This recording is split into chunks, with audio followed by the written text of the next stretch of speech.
Do you love Stranger Things? Do you love D&D? Do you love Stranger Things and D&D? Maybe you got this, the Welcome to the Hellfire Club box starter set of Dungeons & Dragons. It's a great set. Maybe you've already run through the first adventure, The Vanishing Gnome. Well, the next one is The Scream of the Crop. And if you're a new DM or you're just curious about what's in it, I'm going to do a DM's guide, a run-through, and show you how you can run Scream of the Crop for your next D&D adventure.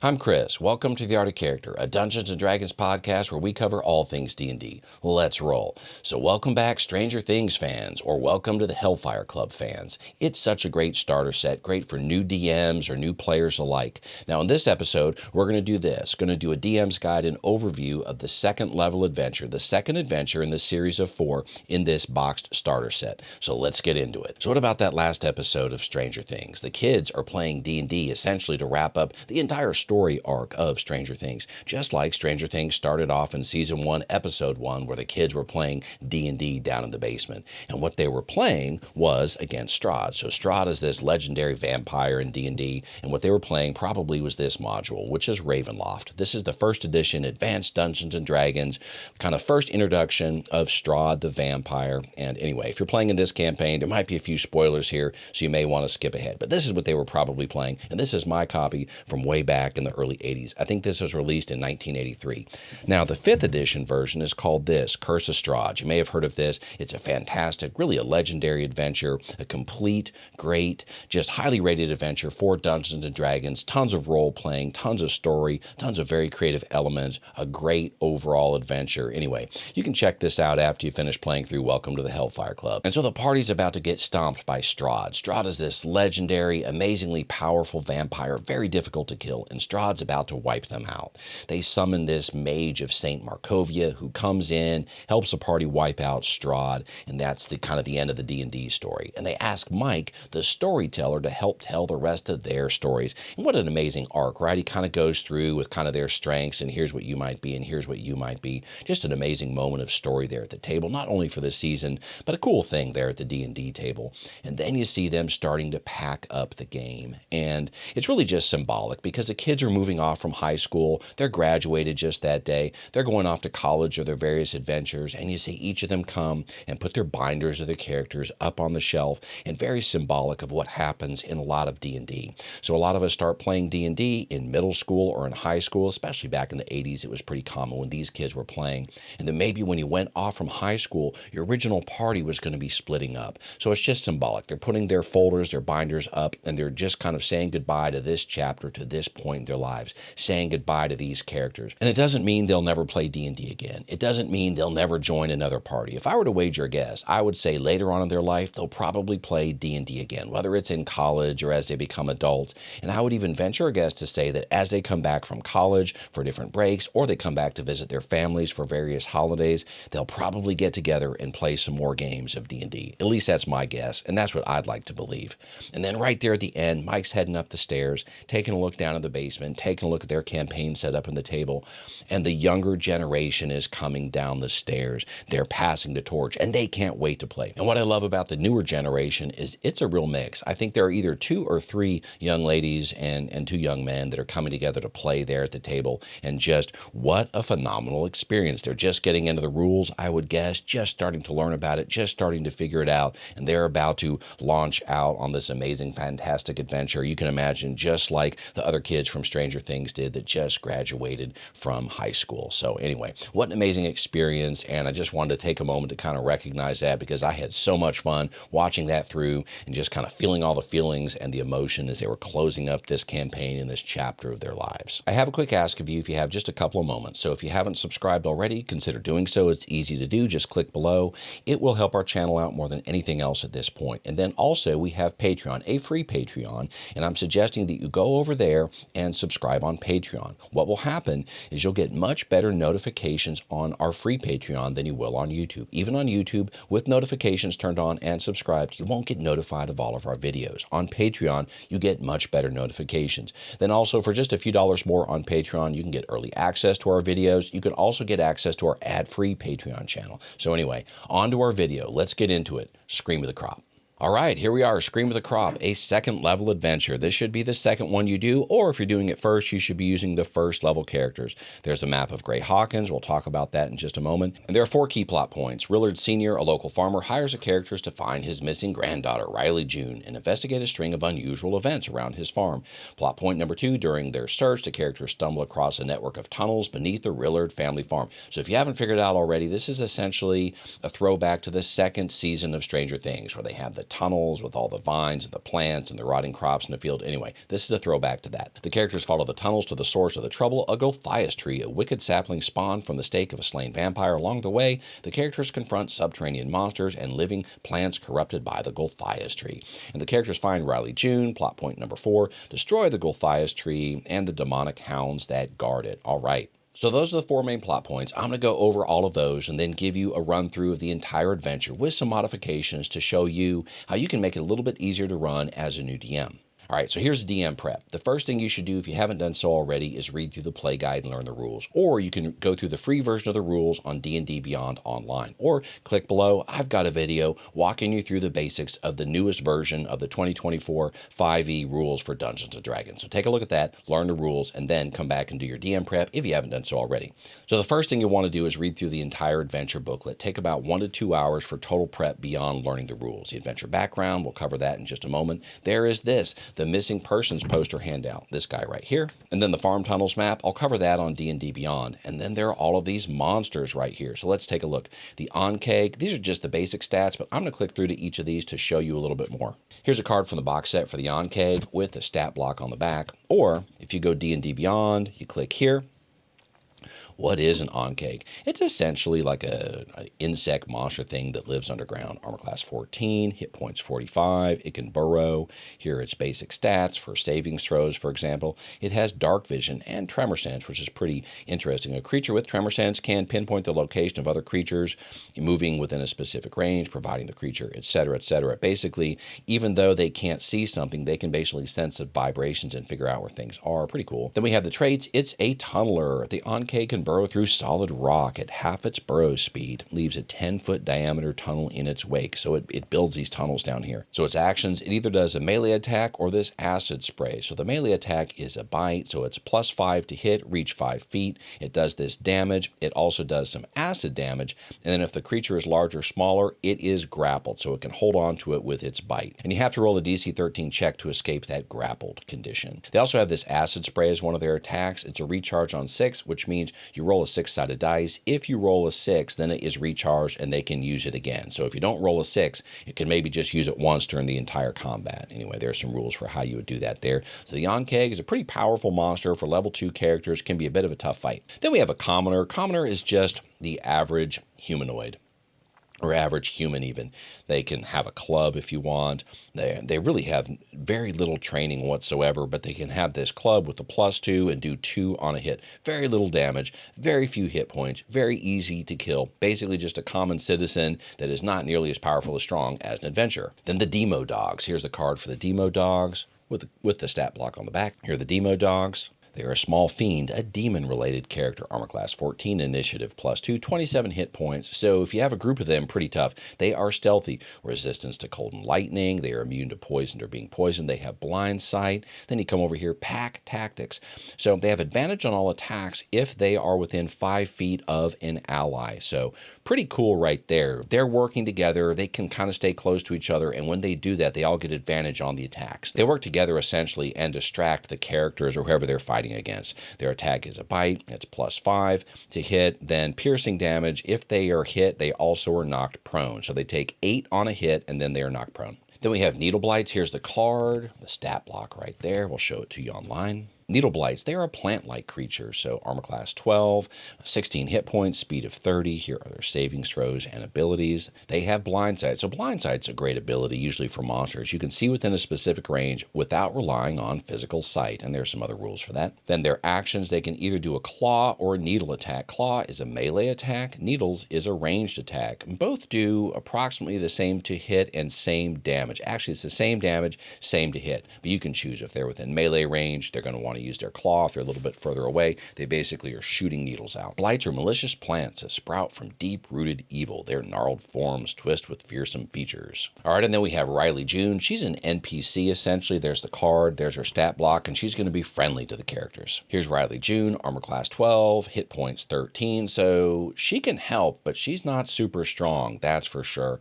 She's got multi-attack. She makes 2 hay fork attacks, plus 4 to hit, and then 6 on damage. Then she has this Guan Giddle. It's an ability, kind of like a spell. So basically, one creature that she can see within 60 feet, if they fail, they take 10 psychic damage, and they are frightened until the end of their next turn. On success, they take only half damage. The savings throw is a wisdom savings throw, DC of 11. So Riley June is the daughter of the farmer, so she is also a halfling farmhand. Then there is this here, the Scarecrow. There's a card from the box, the stat block on the back, and we'll take a look online. There's the basic stat block. They're vulnerable to fire. Hey, you can set Hay, a Scarecrow, on fire, right? They're immune to all of these conditions right here, and then also has dark vision. So actions, they can either do Fearsome Claw or Terrifying Glare. Fearsome Claw is just a melee attack plus 3 and does 6 damage, but the target has the frightened condition until the end of the Scarecrow's next turn. What is the frightened condition, you ask? Well, you have disadvantage on ability checks and attack rolls while the source of fear is within the line of sight, and you can't approach or get closer to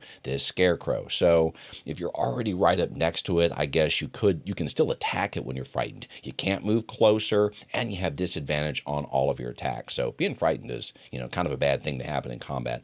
They also have Terrifying Glare. So one creature the Scarecrow can see within 30 feet, they can do this Terrifying Glare. And on failure, the target is frightened until the end of the Scarecrow's next turn. While frightened, the target also is paralyzed. They can't move. They're not going to be able to attack. So paralyzed is they're incapacitated. They have the incapacitated condition, speed is 0. They automatically fail strength and dexterity saving throws. Attack rolls have advantage against it. Automatic critical hits. Any hit that hits you is a critical hit. And then you are also incapacitated. Is it going to let me click on that? It won't. But anyway, being paralyzed, very bad. You're basically scared and frozen there in place. You can't really do much. And this lasts until the end of the Scarecrow's next turn. Scarecrows are spirits of vengeance bound to crude frames.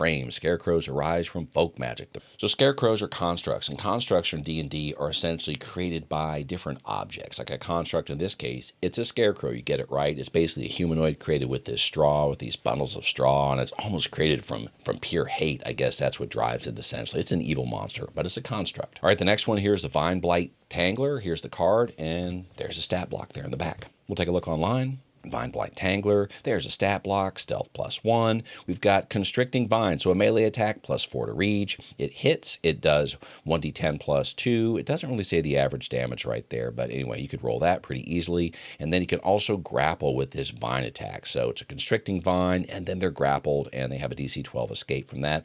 Or Entangling Vines. It's kind of like this area explodes with vines and grapples all the creatures around it. It recharges on a roll of 5 to 6 on a 6-sided die.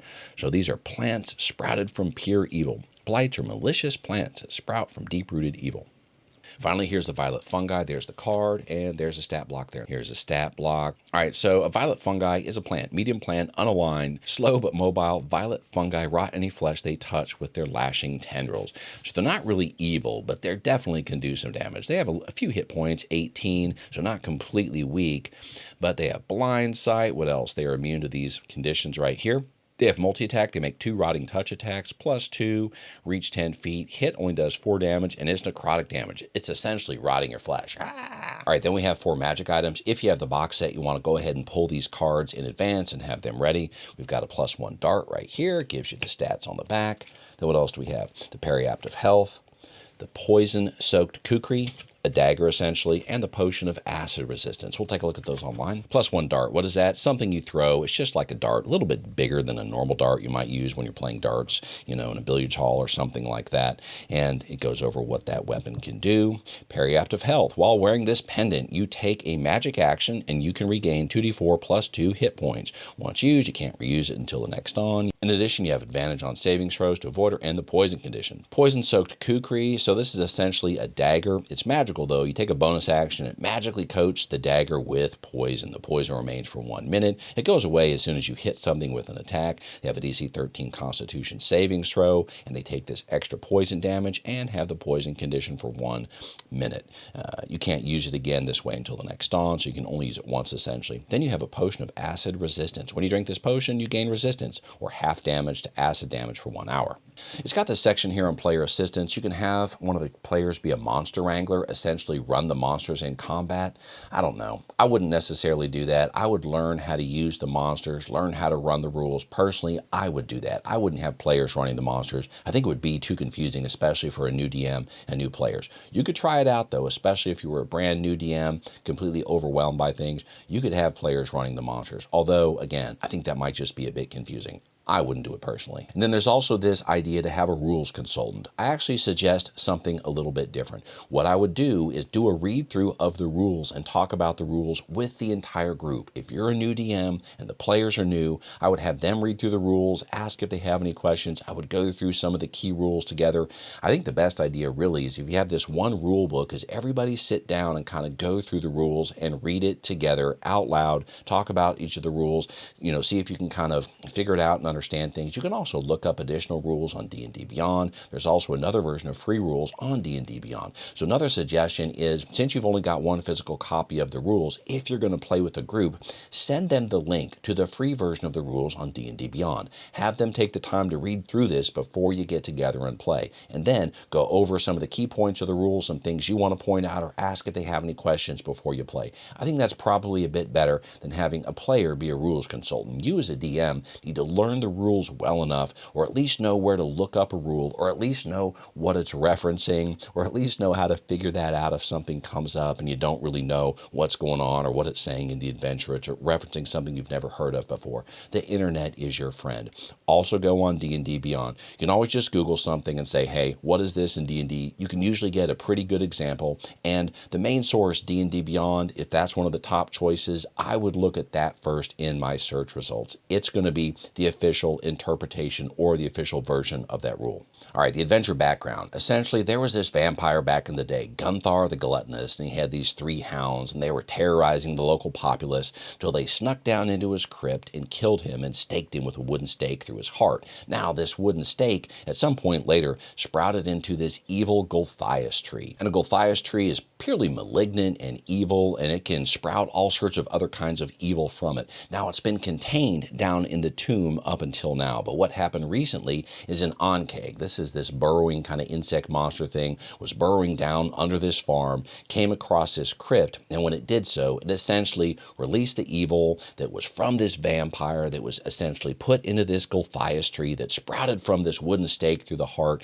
and that is kind of the source of some of this evil that's going on underneath the farm. Those are the basics for the background of what's going on at the farm. And then it says a local farmer reaches out to the characters, and that's one way to do this. The way it's kind of laid out in the adventure officially doesn't entirely make sense to me, so I'm going to show you what I think is a better way to do it. Here's a farmer right here. Here's Rillard Sr. He's a halfling farmer. Okay, so then there's Goldenweed. It's this farming area near Grey Hawkins, and they produce the grain for the bread in the local village or the local town. And then recently, the Rillard family farm has had this blight. Their crops have been going bad, and it could really affect, I guess, the overall economy and what's going to happen with food in the winter in Grey Hawkins. Also, some of his scarecrows have been disappearing. Also, some of his cows have been disappearing. And then most recently, his daughter, Riley June, she also disappeared. Here's where the characters come in. So here's how I would do it. The characters are back in Grey Hawkins. They just finished adventuring down in the Dungeons of Shadows, and rumors are starting to spread that they are these brave adventurers.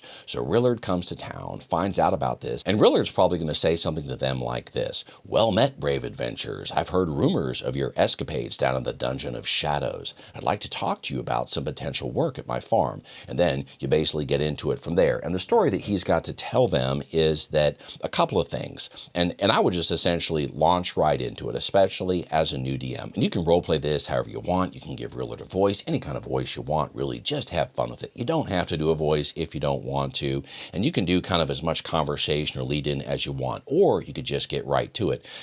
Hey, I'm looking to hire some people to help me out on my farm. I can pay you good money. Like, how much? Well, 200 gold. You want to hear what the job is? Does that sound interesting? And the job is essentially help me figure out the source of this blight on my farm. Help me figure out why my cows have gone missing. Help me figure out why my scarecrows have gone missing. But most importantly, help me figure out why my granddaughter, Riley June, has gotten missing. So then the characters are probably going to agree. He escorts them back to the farm. And so along the way, he can talk more about his granddaughter and how much he loves her, and she's gone missing and doesn't know what happened. His scarecrows have been randomly disappearing. His cows, some of those have started to disappear. And then his crops have been failing and they seem to just be rotting in the field. He even had a local mage come by to try to help them with some magic, and it's done nothing, to no avail. So what's going on with all this stuff around his farm? And he needs their help. And then along the way, he can talk to them about the vampire, Gunthar the Gluttonous. This vampire was near his farm or attacking Grey Hawkins. The local villagers back at the time killed the vampire, slayed him in his crypt, and staked him through the heart. And he believes it's somewhere potentially under his farm or near his farm. He's not quite sure what it has to do with,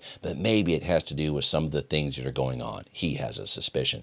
So it depends upon how much foreshadowing you want to give them there. He could at least talk about this as an interesting story. You may not want to make the connection quite yet about maybe this is connected to what's happening. However, in all foreshadowing in stories, usually if you mention something or mention someone in a story, it's important enough to remember, and it has something to do with the story. So you don't always have to make that completely direct connection. You can just mention it, plant that seed, and then see what happens a little bit later. And these are notes here from Eddie. So then there are these tunnels beneath his farm. He doesn't know they exist. He doesn't know that this is where Riley June went. This is where she disappeared into, and the Onkeg has burrowed into the old kind of crypt of this vampire and released this evil, and that's what's going on. He knows none of this. So the tunnels are going to be a bit of a surprise, but the characters will easily come across them as they start to search around the farm, which is what they should be encouraged to do. He should encourage them. If they don't start doing it automatically, have Rillard encourage them to start searching around his farm. Easy enough to do. And so the tunnel features, ceilings are 10 foot high, it's unlit generally, so you either have to have dark vision or torches, and then there are these vines everywhere. So let's take a look at this map real quick. You see this area, these are the vines, and vines are difficult terrain, so it's more difficult to move through any of the areas with these vines. Not everywhere has vines. And we're going to take a look at this map and take a look at each of these areas and show you what's going on. And so how they get down into the dungeon is from exploring the farm. If they explore the fields, they wind up in area T1 and find a tunnel entrance there. If they go around the farmhouse looking for clues of Riley June, they wind up in area T6 on the map. I'll show you that in a minute. If they try to go and search for the scarecrows out in the fields, they'll find a hole in the ground near one of the missing scarecrows, goes to area T3. If they go out to the barn or out to the fields in another area where the cows were, they will find a collapsed hay pile that leads to area T4. And up here, the blighted crops, there is an entrance hidden beneath a rotten bale of wheat. And so here are the various entrances depending upon what they're searching. So this goes to the surface, there's T3, there's this to the surface right here, it comes out into T4, there's this to the surface in T1, and this to the surface in T6. So depending upon where they're searching first, they really only have to search for one of those things. It kind of doesn't matter what they search for first, they'll find one of these entrances. The entrance tunnel, which is T1, which is over here, a thin mist rises from a dirt tunnel. Writhing black vines cling to the earthen walls. A distant bone-chilling howl echoes from the depths. So anyway, the howl comes from the crypt, and they can do a wisdom check to determine this was no ordinary dog or wolf made this sound. So it essentially is the sound of the Demo dogs. There's really nothing here in this entrance other than that, just spooky. Fungus-infected tunnel, this area T2, so if they wind up over here, they would have come through this way probably if they would have gotten here. So two plant-shaped like droplets with purple lattice-like branches sprout from the ground in this tunnel. Their tendrils snake towards the ceiling and intertwine with vines that cover every surface. So you don't say that these are vine blight tanglers up front, but that's what they are. And so essentially right here, you've got these violet fungi and vine blight tanglers, and both of them are going to be hostile towards the creatures. So if the creatures don't find them or don't really figure out what they are, they'll have disadvantage on combat. And if the characters get too close to them, they're going to be attacked by these creatures. It says if they come within 10 feet of the plants or otherwise disturb them, they enter combat. Go ahead and use the stats, roll for initiative, go through combat. I'll say this right now at the beginning, if the characters come up on any combat, it's particularly difficult, let's say, and the characters are really reduced in hit points. They've got all these tunnels that they can escape back to the surface, do a short rest, or even rest on the farm and do a long rest for a full overnight and come back fully recharged. And they may need to do that several times before they can kind of fully conquer this dungeon, as it were. And there's no shame in taking a long or short rest. We do it in D&D all the time. If you can't just go all the way through to the end, you don't need to do a hero run, all the way from the beginning to the end. Just not necessary. Then the spore-filled tunnel, number T3. This one's actually pretty dangerous. There's a scarecrow and there are also some fungi here. So the way this works is there are several scarecrows here in the middle. Obviously, this is where the scarecrows were taken to, but one of them is an actual scarecrow monster. Some of the other scarecrows, and that's this one right here, these other ones are just actual, just regular scarecrows. So if they search and find this scarecrow, then they don't have disadvantage. But if they don't find the scarecrow and they get into combat, or they don't search and find the scarecrow first and get into combat, they have disadvantage on this combat. The scarecrow is hostile. It says if the characters disturb the pendant or this scarecrow in particular, they start poking at this scarecrow, then they're going to get into combat. The other thing that happens is as soon as characters enter this area, they have to make a DC 13 Constitution saving throw or have the poison condition. Just like in the season of Stranger Things, there's these toxic spores that are released and are going to kind of affect and poison the characters. Hanging from the ceiling, this is the periapt of health, and kind of what you read as they come in here is tiny white spores drift through the air in this musty tunnel. Black vines creep up the ceiling where a tiny, shiny pendant hangs from a gnarled root, glinting innocently. Scarecrows stand silently throughout the chamber. Each has a rotten pumpkin for a head. And the other thing that happens is, let's say they don't get the pendant, they don't disturb the scarecrows and kind of try to sneak through this area, is the scarecrow will then turn around and start trying to stalk them stealthily and then attack them later on. And they can attack them at various times. It says it'll attack them immediately after the combat with the Onkeg, which the characters will be depleted of resources and hit points. And that would be really a dangerous encounter, fighting the Onkeg and then the scarecrow attacks them. So anyway, use that. Your mileage may vary. It'll be kind of tough for your characters and a pretty tough overall encounter to have a 1-2 encounter like that. Periapt of Health is a magical item. It's a treasure. Then there's the Onkeg's nest, which is right over here, actually T4. So this is where the Onkeg actually is, but here's where its nest is. We'll talk about that real quick. So there are needle blights right here. There are these guys. 1, 2, looks like there are 3 of them. They are hiding. Again, characters can try to search for them and find them. If they don't find them and they disturb them or get too close to them, there's going to be combat and they'll have disadvantage on their initiative roll if they didn't find them first. And I guess I should go ahead back and correct myself real quick. Disadvantage is on initiative here. And then on T3, again, disadvantage is only on initiative, not all the way through combat. And then in T2, also disadvantage is just on initiative, not all the combat. So in this nest, we've got these needle blights. It gives this description. The floor of this spacious chamber is 10 feet lower than that of the other 3 tunnels that branch from it. A horrid stench rises from the floor. There are decaying cow carcasses and bovine bones. They twitch under a network of slowly constricting otherworldly roots, and vines are kind of moving all around. So, there's a mystery. There's where the cows went. Now, they're not sure exactly how the cows got down into here, but the Onkeg has been stealing them from the surface and pulling them down here and eating them. It's its nest. It's his dining room, essentially. So they can search for the needle blights and try to find them. They can also look around and try to figure out what's going on, do a medicine check, and figure out what's going on with these cow carcasses. And if they succeed, then they realize that this area is an Onkeg's nest. This monster, you could tell them a little bit about an Onkeg. It's essentially an insect monster that lives underground and pretty nasty to fight. Treasure over there, there's amid the carcasses, there's a sack with some apples, 2-day-old bread, 5 gold pieces, and a potion of acid resistance. It has the initials RJ stitched into it, Riley June. Then over here, the foggy chamber. I'm not sure why they numbered them like this. I would have thought that they would have talked about this one first, but it doesn't really matter. This is T6, so they're going to talk about T5 first. Here's the Onkeg. So thick fog fills this damp chamber. It smells of freshly dug dirt, low chitness, clacking noises echo within the obscuring mist, accompanied by the sounds of shifting earth and clattering rocks.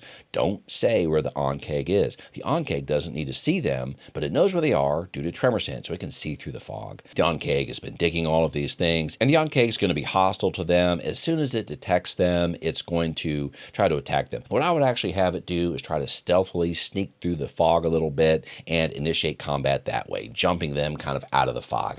Scary, right? And the fog fog makes the area heavily obscured, which means you have the blinded condition while trying to see something in a heavily obscured space. And the blinded condition, while you have the blinded condition, you experience the following effects. You can't see and automatically fail any ability checks that require sight. Attack rolls against you have advantage, and your attack rolls have disadvantage. So being blinded while the on-keg is trying to attack it in the fog is really pretty dangerous. The on-keg has advantage attacking against them, and the characters have disadvantage attacking the on-keg. We already went over what the on-keg can do. It can kind of bite them and grapple them. It also has this acid spray. That'd be a pretty brutal first attack for the on-keg to kind of sneak up on them through the fog. They don't notice it. They've got disadvantage. It's going to be hard for the characters to perceive the on-keg sneaking up on them and to sneak up on a group of them or one of them and spray it with this acid. It'd be a brutal, scary kind of first attack to start off combat. Then we've got the Boneyard, which is up here, and they have vine blights that are right here. So luminescent particles float through this chamber, just like Season 2 of Stranger Things, right? With all the particles down in the upside down and the viney areas, right? Bones litter the earthen floor, slithering roots worm their way over the graveyard and slowly deconstruct a skeleton clad in shredded leather armor.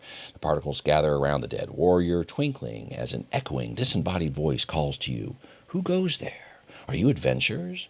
I have been stuck here for an awfully long time. Can you please free me? So the vine blight tanglers, you don't say that's what they are. So that's the same all through this adventure. Most of the creatures are going to be hiding in all these vines, and the characters aren't going to see them right away. Pretty much everything has, I think other than the very final encounter, pretty much everything through this dungeon is going to be hiding from them or trying not to be seen and surprise or jump the characters. It's kind of like a horror movie, right? All these jump scares. The voice is that of Justine Faubarbe, a human adventurer slain long ago. Her spirit is trapped within the entangled remains, so she doesn't have a stat block, can't be targeted, and she is initially indifferent towards the characters. And you can roleplay this, so this disembodied voice can talk back and forth. She needs to be free, cut me out of these vines and free me, but it's really just a body. Now, the characters or the players might be afraid, thinking it's a skeleton or undead or something like that. It's not. It's essentially almost like a ghost that can't hurt them, but is asking, hey, will you please help free me? The Gulthias tree's evil roots tether Justine's spirit to this area, and what they have to do is hack away these roots to free her. And it's only 15 hit points, armor class of 10.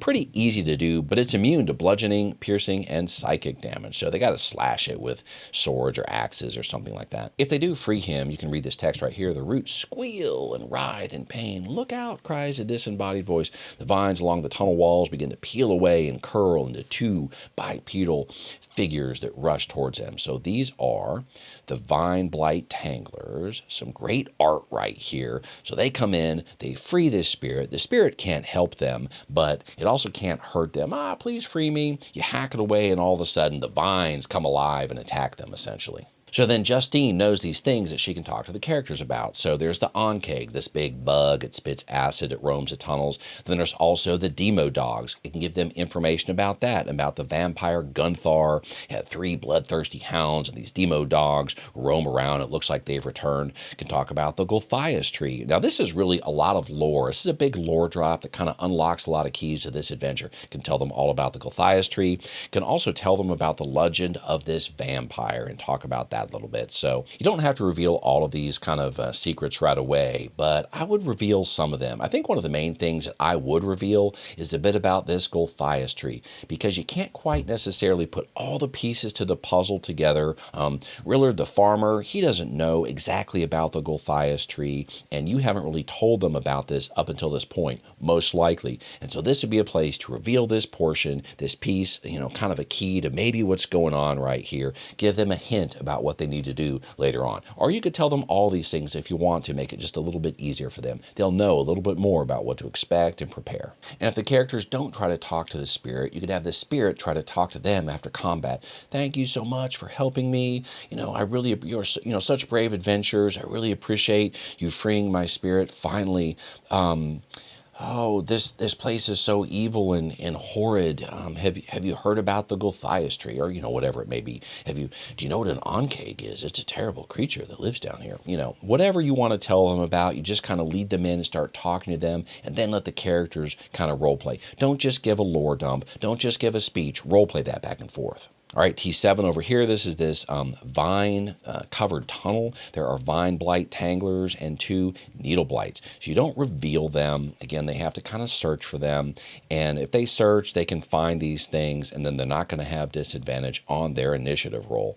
And if the characters come too close to any of these, then they're going to attack. They're going to be hostile, essentially. And what it says in the adventure is that they're going to attack any non-plant creatures if something tries to pass through here. It's a dead end. So the characters would have to be coming down here, looking for what's next, come all the way down into the area. If they do so, have these plants attack them. It's going to be a battle. All right, then we're here at the Crypt Antechamber. This is Riley June. She's right here going in. This is Gunthar's Crypt right here, T9. So great image right here. There's Riley June.